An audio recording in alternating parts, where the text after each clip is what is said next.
Excuse me. Hey there. Hello. Would you mind a few quick questions for a podcast? Yeah, sure. Amazing. What's your name? Elora. Elora. Rin. Hi. Nice to meet you. Nice to meet you. How's your day going so far? Yeah, it's pretty good. It's Yeah? nice. Yeah, it's nice weather. It is beautiful weather. Are you from Sydney? I'm from Sunshine Coast. Sunshine Coast? Yes. Amazing. Yeah, I'm here for work. Nice. Yes. Very nice. What do you do for work? I work for the Daniel Morcombe Foundation. Okay. So child safety Oh, kind wow. of stuff. Yeah. Yeah? Yeah, it's pretty cool. Yeah, very cool. What made you want to get into that? It's event planning, so I just wanted to get into event planning. Yeah. And that's what I do. I organise all the venues and all the travel and all the accommodation and all the plans. So it's pretty cool. Yeah, nice. Yeah. I'd love to know, how has your life turned out differently than what you maybe expected it would as a younger person? I guess I used to live in WA, and then I moved to Victoria when I was a kid, like about 10. Yep. I lost my dad to suicide when I was about 14, so I wasn't obviously prepared for that. Yeah. And then so it was a bit tough. It was just me and my mum that lived in Victoria. The rest of our family lived in WA, not to get heavy. That's fine. Yeah, but I think that the opportunities that I had in Victoria were probably a lot better than what I had in WA. So I think I probably would have went on a different sort of track. I had a pretty good, I guess, school friend like base that I still catch up with like even now, and I've been out of school for like 15 years or something. Yep. But yeah, I think I didn't really have a career plan like everyone else. All my friends went to uni. Yep. I just kind of floated around and Sure. just did stuff, but I knew that I obviously wanted to be secure and own a house. But yeah, I just didn't go down the university track. Yeah. Appreciate that. You're allowed to get heavy. Yeah, thanks. Yeah. Yeah. How old were you when your father? I was about 13. Yeah. And we moved to WA because my dad always wanted to have a farm in Victoria because his parents are from there. Yeah. And it just didn't turn out the way that he'd obviously hoped. And he struggled quite severely with obviously depression and just trying to run the farm on his own. And we didn't have family support where when we lived in Victoria, he had a lot more family support around him because his brothers were from farms and stuff as well, but we kind of just went out there on our own and didn't end up being the greatest choice, but Yeah, sure. yeah. It speaks, I guess, to having a good sort of, I don't know if network's the right term, but like Yeah, a base I'd of say people. yeah. Network, yeah. Yeah, I'd definitely say that. Like once I moved to Sunshine Coast, I didn't have anyone up there other than one friend, and my mum lives with me now. But that's just made such a difference to like my mental health, having, I guess it's like security, knowing that someone else is there. Otherwise, I had my partner and her family, but it's just still different. It's not your family, if that makes sense. Like, Totally. so it's nice having my own sort of network, and I've only just sort of started to reach out and make more connections up there, which is good. Just Nice. using Bumble. Yeah, Bumble Friends. Yeah, Bumble Friends is good. Yeah, I really like it. I've made some pretty good friends from that. So Yeah. yeah. Amazing. I guess as time goes on, it's, at least for me, easier for me to reflect on pivotal moments. For you, at that time, was that the key sort of moment that you maybe look back on as being a big pivotal moment in your life, or has there been anything else as you've grown a bit older? I think that was obviously pretty life changing. So it was pretty, but in saying that, I still had a good upbringing. I was still quite privileged. We weren't struggling we were kind of struggling financially, but we came out of it okay. So I didn't ever have to go without. Yeah. So it's not like I was homeless or anything like that. So I was very privileged in that way. Mm-hmm. I'm not sure if I have any, and yeah, just moving to Sunshine Coast was a pretty big change because I realised I hadn't moved as an adult. Okay. How old were you when you went up there? It was about 4 years ago, so Okay. I'm 31 now. Yep. So I think I was about 27 or 28 when I moved. Yep.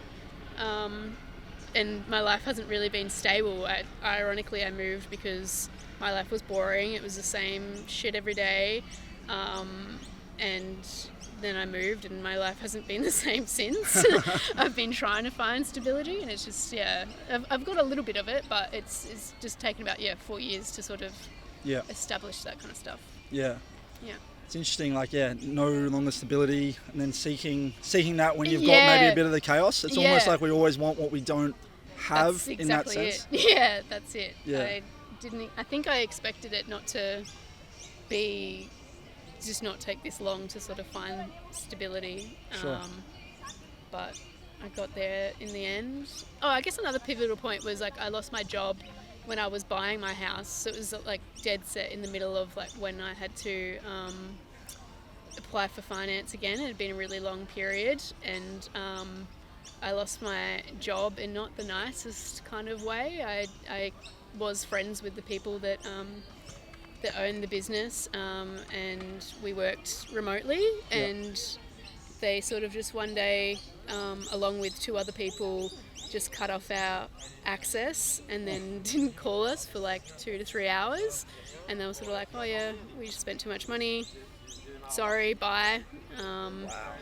And that obviously wasn't great when I was trying to buy a house, and that's horrible. And I was on pretty good money, so trying to losing that was quite hard, but thankfully I got a job within a week, surprisingly. My old job tried to ask me back and I said no. And then I've only just kind of moved into my house in the last few months, but it's been a really long process, and it was a very dark period for a long time. Just because of stability again, you're not stable, you don't know what's going to happen next. Totally. Which is fun sometimes, but it's not fun when you don't have any other stability in your life. I understand that. For you, how have you gotten up each morning and continued? You're obviously in the house now. I'm in the house. But how did you get through that period? What did you mentioned you live with your mum now, but were there I don't know, books? Did you have a mantra you were telling yourself? Was favorite movie, favorite song, anything? I think what was it? Music, and I my dog. Nice. I did lose my other dog, which again was kind of pivotal as well. I lost him in the process as well due to old age, which is okay, but I did spend a lot of money on emergency sort of vet work and stuff, but that again was sort of another thing that I lost during that period. But I think music, making sure that I talk to my friends during the day. I've got a lot of friends in different states and stuff, so I would say I have a very good virtual network. And to be honest, just having my dog and knowing that I need to be there for him. Nice. So it's kind of lame, but no, I love my dogs. I love that. What do you like to do for fun outside of work? I volunteer for a rescue called Forever Friends Animal Rescue in Victoria, and they're just an amazing group. That it's quite cool to see this huge network of people striving for the best for the animals. It's quite, obviously can be draining, but it also is just such a beautiful network. Everyone's there for you if you need help, and we're all sort of in it for the one cause. Even though we're all working quite hard to sort of make sure that our animals are safe and well looked after. So even though it's kind of work, that's what makes me happy. I love that. Get some purpose out of it. Beautiful. If you could go back to that young girl and give advice to yourself when you were in Victoria at that young age, what would you say? I'd probably just say to hang in there. Things will get better. I don't really have any regrets, thankfully. I haven't had too many massive challenges other than the ones that I just mentioned, and they're ones that I could work through. But I'd just say sort of stay positive and maybe find a career where I have a bit more of a direction, because my career path has been quite over the place. Probably try to find a bit of a niche working area. Lovely. Well, thank you so much. No worries. It's been fun. Oh, thank you so much. What's End the it there. podcast called? It's called The Hope Initiative. Okay, cool. So stories with everyday people on the success and struggle in their life to help inspire hope in others. Oh, cool. So Yeah, all just right. walk up to people. We got a nice sort of backdrop. Thought it was a beautiful day. Yeah, 100%. So yeah, Oh, cool. thank All you right. so much. No worries. I'll give you a follow. Yeah, cheers. Thanks. Have a good day. All the best. Thank you.